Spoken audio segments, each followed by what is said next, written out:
Good morning, good evening, good afternoon.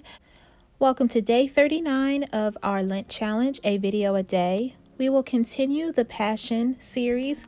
This is part 2, reading from Luke 23, starting at the first verse. Jesus before Pilate.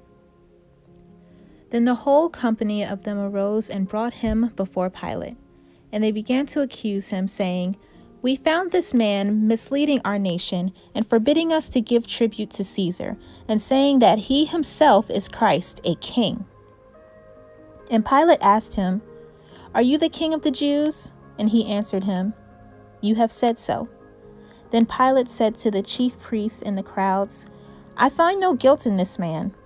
But they were urgent, saying, "He stirs up the people, teaching throughout all Judea, from Galilee even to this place." Jesus before Herod. When Pilate heard this, he asked whether the man was a Galilean. And when he heard that he belonged to Herod's jurisdiction, he sent him over to Herod, who was himself in Jerusalem at the time. When Herod saw Jesus, he was very glad, for he had long desired to see him, because he had heard about him, and he was hoping to see some sign done by him. So he questioned him at some length, but he made no answer.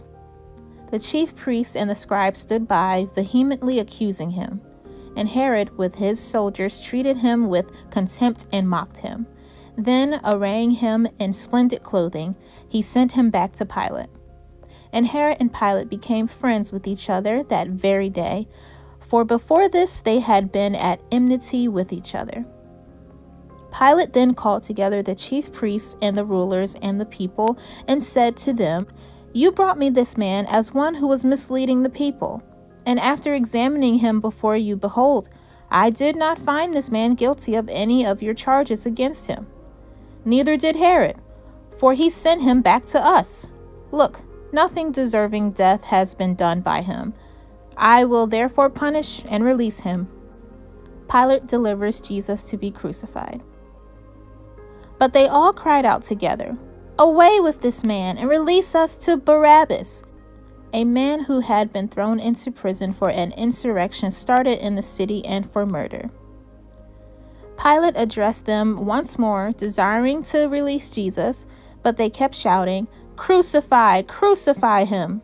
A third time he said to them, "Why? What evil has he done? I have found in him no guilt deserving death. I will therefore punish and release him."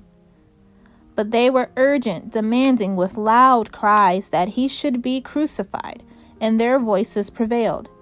So Pilate decided that their demand should be granted. He released the man who had been thrown into prison for insurrection and murder, for whom they asked, but he delivered Jesus over to their will. The Crucifixion. And as they led him away, they seized one Simon of Cyrene, who was coming in from the country, and laid on him the cross to carry it behind Jesus. And there followed him a great multitude of people, and of women who were mourning and lamenting for him. But turning to them, Jesus said, "Daughters of Jerusalem, do not weep for me, but weep for yourselves and for your children. For behold, the days are coming when they will say, 'Blessed are the barren, and the wombs that never bore, and the breasts that never nursed.' Then they will begin to say to the mountains, 'Fall on us,' and to the hills, 'Cover us.' For if they do these things when the wood is green, what will happen when it is dry?" 2 others who were criminals were led away to be put to death with him. And when they came to the place that is called the Skull, there they crucified him and the criminals, one on his right and one on his left. And Jesus said, "Father, forgive them, for they know not what they do." And they cast lots to divide his garments. And the people stood by, watching, but the rulers scoffed at him, saying, "He saved others. Let him save himself, if he is the Christ of God, his chosen one." The soldiers also mocked him, coming up and offering him sour wine, and saying, "If you are the king of the Jews, save yourself." There was also an inscription over him, "This is the King of the Jews." One of the criminals who were hanged railed at him, saying, "Are you not the Christ? Save yourself and us." But the other rebuked him, saying, "Do you not fear God, since you are under the same sentence of condemnation?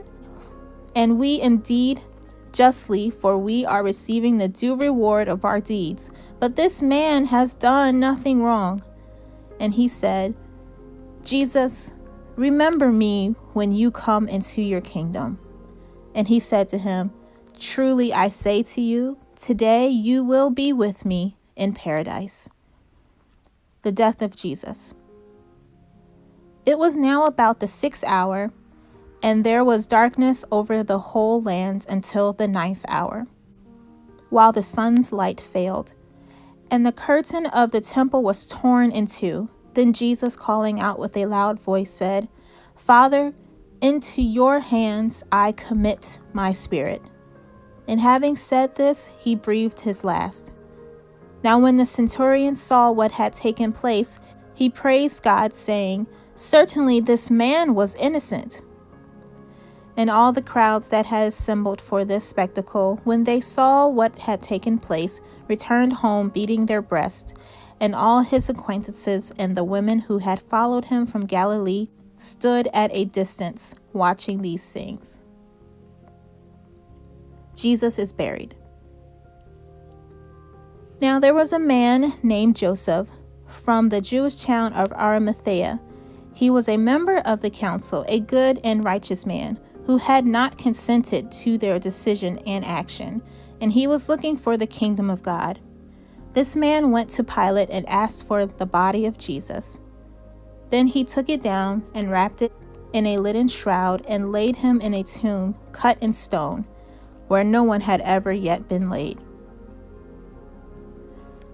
It was the day of the preparation, and the Sabbath was beginning. The women who had come with him from Galilee followed and saw the tomb, and how his body was laid. Then they returned and prepared spices and ointments. On the Sabbath, they rested according to the commandment. Thank you. Join us for part 3, the final video.